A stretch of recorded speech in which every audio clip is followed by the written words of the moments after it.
एक सवाल और है, जिस तरह से आपने कहा कि जय हिंद बोलने का सही मौका है, तो कहीं ना कहीं आजकल जो वंदे मातरम को लेकर जो बवाल हो रहा है, कुछ पॉलिटिकल पार्टी या विवाद कर रही है, तो उस पूरे मसले को लेकर आपका क्या कहना है? ऐसा है कि मुझे तो बहुत गर्व होता है दिल में जय हिंद कहने के लिए, वंदे मातरम कहने के लिए। ज्यादा मैं किसी रिलीजन के बारे में इतना इन डेप्थ मैंने स्टडी नहीं किया और मैं जानता नहीं हूं कि वाकई में कोई प्रॉब्लम है या नहीं है। बस इतनी एक अपील है कि अगर इसे पॉलिटिसाइज किया जा रहा है तो ना करें, क्योंकि देशभक्ति एक ऐसी भक्ति है जो हम सबको एक ही प्लेटफॉर्म में लेके आ सकते। नहीं तो हम सब अपनी भक्ति अलग अलग, अब कोई मंदिर में करता है, कोई मस्जिद में करता है, कोई चर्च में करता है, लेकिन ये एक भक्ति ऐसी है जो हम सब साथ में मिलकर कर सकते हैं। इसके बीच में डिवाइड विभाजन नहीं डालना चाहिए, मुझे ऐसे लगता है। बाकी तो गुरुदेव जानते हैं, आप बोलिए। बहुत सटीक जवाब। हाँ जी। कई सरकारें आ गई और चली गई, लेकिन देश से आतंकवाद समाप्त नहीं हुआ। आपके मिशन की आतंकवाद को समाप्त करने में प्रैक्टिकली क्या भूमिका है? बहुत ही बुनियादी, बहुत सुंदर प्रश्न है। ठीक कहा है कि बहुत सी सरकारें आई, बहुत सी गई, बहुत सी आएगी जाएगी। मैं फिर से कहना चाहूंगा कि जब तक इस समस्या के मूल जड़ में जाकर के चिंतन नहीं करेंगे, मुझे हिंसा और आतंकवाद का जो रूट कॉज है, वर्तमान का हमारा जितना भी मॉडर्न एजुकेशन सिस्टम है, वो केवल लेफ्ट हेमिस्फीयर को जगाने का काम कर रहा है, जो बुद्धि, गणित, तर्क के लिए रिस्पॉन्सिबल है। किंतु हमारा राइट हेमिस्फीयर जो इंट्यूशन पावर के लिए, जो स्पिरिचुअल डेवलपमेंट के लिए रिस्पॉन्सिबल है, ये साइंटिफिक सच है कि मानव मस्तिष्क में एनिमल ब्रेन भी मौजूद है और मानव मस्तिष्क में नियोकॉर्टेक्स परत भी मौजूद है। अपेक्षा है एनिमल ब्रेन को तिरोहित किया जाए, नियोकॉर्टेक्स परत को जगाया जाए। हमें जो ये अलग अलग टुकड़ों टुकड़ों में दिखने वाली जो हिंसा है, कभी जातिवाद के नाम पे, कभी वर्णवाद के नाम पे, कभी रंगवाद के नाम पे, कभी नस्लवाद के नाम पे, उसका रूट कॉज है जब जब व्यक्ति का एनिमल ब्रेन जागृत होता है, तब तक वो पाशविक वृत्तियों में संलग्न होता है। मेडिकल साइंस आज इस बात को एक्सेप्ट कर रहा है कि अगर स्टूडेंट का सिंपैथेटिक नर्वस सिस्टम ज्यादा सक्रिय है या पैरासिम्पैथिक नर्वस सिस्टम अधिक सक्रिय है, या तो वो हीन भावना में चला जाएगा, दब्बू रह जाएगा, और या इतना आक्रामक बन जाएगा जैसा वर्जीनिया की यूनिवर्सिटी में एक स्टूडेंट ने 32 स्टूडेंट को शूट करके रख दिया। बंधुओं, अपेक्षा है संतुलित विकास की। हमारी शिक्षा प्रणाली में ये तो नहीं कहूंगा कि खराब है, पर इतना अवश्य कहना चाहूंगा कि हमारी वर्तमान की शिक्षा प्रणाली शारीरिक विकास पे ध्यान दे रही है, बौद्धिक विकास पे भी ध्यान दे रही है, किंतु साथ साथ mental development and emotional development, मैं तो जनप्रतिनिधि लोढ़ा जी से कहना चाहूंगा कि वो मेरी बात सरकार तक पहुंचाए। आज अपेक्षा है शारीरिक विकास, बौद्धिक विकास, मानसिक विकास, देन भावात्मक विकास। अगर ऐसी इच्छा शक्ति होती है, मैं निश्चित रूप से कह सकता हूं कि जड़ में जाकर के जो हिंसा का रूट कॉज है एनिमल ब्रेन वाली बात, और मैं इसी एक छोटे से व्यंग के साथ खत्म कर रहा हूं बात को। एक आदमी गाड़ी लेके जा रहा था, ट्रैफिक पुलिस वाले ने देखा, रात का समय, लाइट नहीं थी। बोले, रे भैया गाड़ी कहाँ दौड़ाए ले जा रहा हो, इसके लाइट नहीं है। उसने कहा बीच में से हट जा, नहीं तो मारा जाएगा, इसके ब्रेक भी नहीं है। वो गाड़ी कितनी खतरनाक होगी जिसके लाइट भी ना हो, जिसके ब्रेक भी ना हो। मैं पूछना चाहूंगा वो इंसान कितना खतरनाक होगा जिसका अपना इंट्यूशन पावर जागृत नहीं है, जिसके अपने इमोशंस और पेशेंस पर नियंत्रण नहीं है। बंधुओं, अपेक्षा है हमारे देश की सरकारें सुने। शिक्षा प्रणाली में प्रारंभ से ही, बिल क्लिंटन जब मुझे मिले पहली बार भारत में सन 2001 में, मैंने उनसे कहा था, मैंने कहा नॉन वायलेंस पे आप कॉन्फ्रेंस करते हैं, पीस पे भी करते हैं, मेरे हिंदुस्तान में तो एक एक सन्यासी लाखों की भीड़ जुटाता है।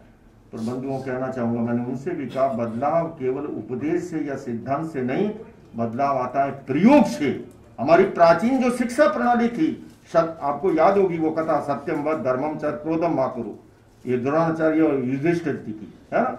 सब बच्चों ने कहा पाठ याद हो गया, और जब पूछा गया युधिष्ठिर जी से, और जब चांटा जड़ा तो कहा पाठ याद हो गया। बोले ये कैसे? बोले गुरुदेव आपने ही तो कहा था शिक्षा वो शिक्षा जो जीवन में उतर जाए। तो अपेक्षा है हमें मूल कारणों में जाके अगर नहीं करेंगे, हम फल चाहते हैं, ये सबसे बड़ा इस दुनिया का विरोधाभास है।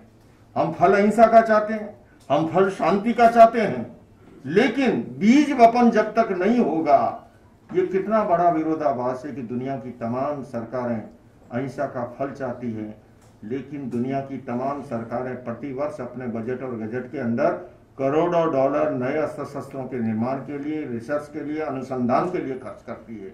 मैं तो कहना चाहूँगा हमारे उद्योगपति समाज सेवी से भी, हमारे विवेक जी से भी, कि आवाज ऐसी हम सब मिलकर उठाएं, अहिंसा के प्रशिक्षण का केंद्र शुरू हो, पीस एजुकेशन को इंट्रोड्यूस किया जाए। और मैं कह सकता हूं अगर सरकारों ने ऐसा कुछ किया, निश्चित रूप से हिंसा और आतंकवाद की समस्या का समाधान में मूल में जाकर के समाधान।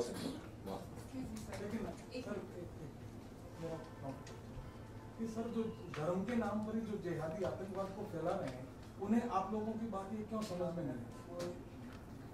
देखिए, धर्म का काम है जोड़ना, तोड़ना ये धर्म का काम नहीं है। धर्म के क्षेत्र में हिंसा, घृणा, भय और नफरत का कोई स्थान नहीं हो सकता। असल में हम कह देते हैं वो धर्म नहीं, दो वस्तुएं, एक धर्म और एक संप्रदाय, है ना। धर्म है करुणा, मैत्री, भाईचारा, प्रेम, शांति, अहिंसा, दया, है ना। और ये जो बातें हैं ये है सांप्रदायिक जुनून, सांप्रदायिक कट्टरता। मेरा धर्म श्रेष्ठ है, मेरा ही विचार सर्वश्रेष्ठ है। सचमुच में बंधुओं, जो ये इंटरफेथ का आयोजन हो रहा है उसका सबसे पहला कदम है कि हम अपने अस्तित्व की तरह दूसरों के अस्तित्व को स्वीकार करना सीखें। हम अपने विचारों की तरह दूसरों के विचारों और भावनाओं का सम्मान करना सीखें। और इसीलिए सारे धर्मगुरु एक मंच पर आ रहे हैं कि एक दूसरे की भावनाओं का आदर करते हुए, सम्मान करते हुए आप अपने धर्म में विश्वास कीजिए, किंतु दूसरों के धर्म को नीचा दिखाना, गलत ठहराना, ये धार्मिकता नहीं है, ये मदांतता है, ये अधार्मिकता है। समझ में समय रहते आ जाए अच्छी बात है। इतिहास गवाह है इस बात का।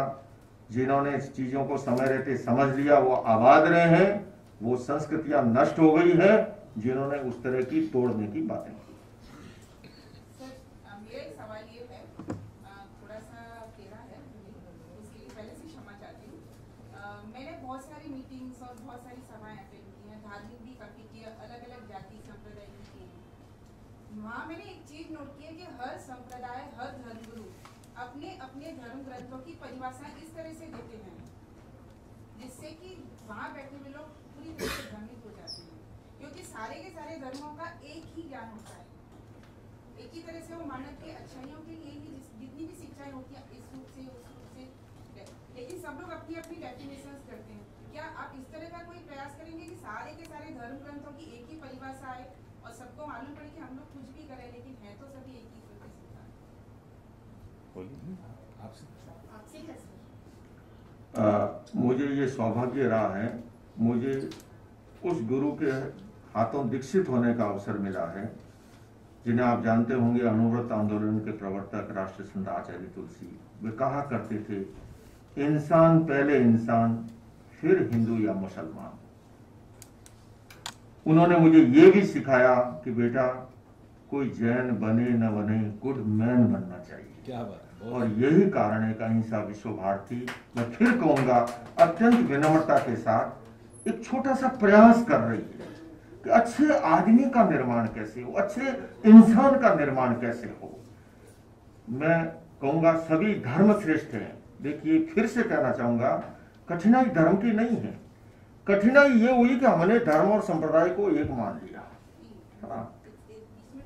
सर, चीज वही है, लेकिन डेफिनेशन लोगों को अपने हिसाब से मॉडिफाई करके बताते हैं, क्योंकि ना तो मुसलमानों को अरबी आती है ना हिंदुओं को संस्कृत आती है। उसका तोड़ कैसे निकाला जाए सर? उसका तोड़ ये है कि आप सारे धर्म ग्रंथों को युगीन भाषा के अंदर सामने लाइए। मैंने अभी एक अमेरिका में सम्मेलन था न्यू जर्सी के अंदर, जैना कन्वेंशन, उसकी थीम थी जैन और साइंस। मैंने वहां पर ये विचार प्रस्तुत किया था कि हमारी नई पीढ़ी जिस भाषा में समझती है धर्म ग्रंथों को, उस भाषा में लाने की आवश्यकता है। और मुझे कहते हुए ये जरूर सात्विक प्रसन्नता है कि मेरे वहां से इस दिशा में कार्य प्रारंभ हो चुका है। कुछ ग्रंथ जो है वो प्राकृत से संस्कृत, संस्कृत से हिंदी, हिंदी से इंग्लिश और गुजराती भाषाओं में कुछ संपन्न हो चुके हैं, कुछ आने वाले दिनों में आने वाले हैं। आपका प्रश्न बिल्कुल सही है कि जब तक युगीन भाषा के अंदर चीजें नहीं आएगी तब तक हमारी नई पीढ़ी जो है उसका लाभ नहीं उठा पाए। संपन्न करें, है ना?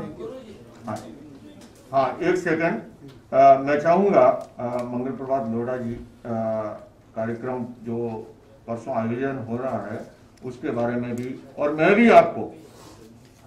मैं आपको सबको राजस्थानी भाषा में कहूं तो कहते हैं हमारे यहाँ सिगड़ी नेता, है ना?